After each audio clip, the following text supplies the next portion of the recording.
안녕하세요. 아트원 연구소입니다. 논문 작성 1분 상식. 오늘은 컨설팅 업체에서의 컨설턴트에 대해 알아보겠습니다. 지난 시간에 민간 논문 컨설팅 업체에서의 컨설턴트, 즉 지도박사라 불리우는 이들은 프리랜서로 고용되어 있어 꼼꼼히 알아보지 않는다면 복불복으로 매칭이 될 거라고 말씀드린 바 있습니다. 이때 좀 더 내게 맞는 컨설턴트를 만날 수 있는 방법을 소개하고자 하는데요. 결론부터 말씀드리면 지도박사의 연구정보 및 주 방법론, 내게 맞는 자료 준비를 파악하시라고 말씀드리겠습니다. 첫째, 지도박사에 대한 정보 및 소개를 요구하는 겁니다. 어느 학교, 무슨 대학원, 학과 및 전공, 최종 학위, 학위 논문명, 논문 및 연구 실적, 그간 가르친 고객 수와 클레임 내역, 현재 가르치는 고객 수, 이런 것 등을 물어봐서 나와 잘 맞는지를 확인하는 거죠. 다다익선이긴 하지만 업체들은 논문 실적이 5건 정도만 돼도 컨설턴트로 등록은 가능을 합니다. 받아준다라는 거죠. 지난번에 언급했듯이 인력풀 구축에 항상 관심이 있으니까요. 그렇지만 10편, 20편 이상 썼다면 업체나 고객이나 더 믿음이 가겠죠. 일정량도 충족되어야겠지만 어떠한 연구 주제들을 주로 다루는지, 어느 학회지에 주로 썼는지도 같이 보시는 게 좋겠고요. 최소 학진 등재지 이상, XCR까지 경험이 있다면 더 좋겠죠. 문화예술은 주로 ANCCI 투어하고 있고요. 저 같은 경우는 주로 SNS, 웹툰, 전자책, 플랫폼, 온라인 펀딩 등 디지털 콘텐츠 분야에서 논문을 썼지만 고객들 중에서 컨설팅 이후에 본인 학위 논문을 소논문, 학술지로 디벨롭하는 과정에서 저와 같이 쓰는 경우도 있어서 연극이나 무용, 전통예술, 문화도시, 문화재단, 다문화 등 다양한 주제를 작성한 편입니다. 이런 식이면 매칭될 수 있는 고객의 폭이 좀 더 넓어지겠죠. 지도 박사가 얼마나 고객을 맡아봤는지, 클레임 내역은 없었는지도 확인이 필요하고요. 이 부분은 지도 박사가 아닌 업체 측으로부터 직접 듣는 게 좋습니다. 둘째, 지도 박사의 반복론 파악인데요. 업체별로 케이스 바이 케이스지만 면담 시 지도 박사를 부른다는 것은 업체 측에서는 되게 선호하지 않는데요. 왜냐하면 계약이 될지 안 될지도 모르는데 그때마다 대가 없이 매번 박사급 인력을 부르는 게 업체로서도 쉽지 않기 때문이죠. 양심적인 업체는 이렇게 고객에게 무료 면담을 할 때 지도 박사에게는 교통비라도 지급해 주는 것이 있긴 합니다. 아니면 애초에 면담 자체를 유료로 해서 해당 비용을 면담 박사들에게 주기도 하고요.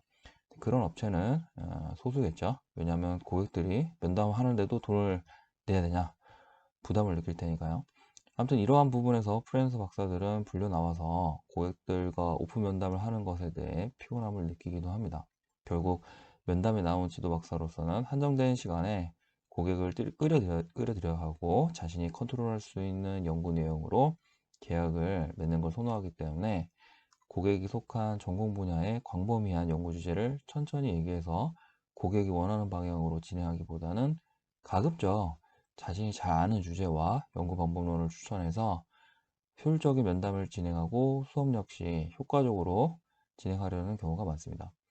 이게 나쁜 건 아니고요. 논문도 잘 통과되어야 하니까 고객이 원한다고 또 다 들어줄 수도 없고 현실적으로 논문이 잘 나올 수 있는 프로세스를 제시하는 게 당연히 그럴 수 있고 그렇게 하는 게 정상적인 거죠. 어떻게 보면 이 과정에서 근데 가급적 솔직하게 자신이 어느 방법론을 주로 하는 사람이고 어느 부분은 잘 모른다 이런 얘기들을 할 수 있는 사람이어야 된다는 거죠.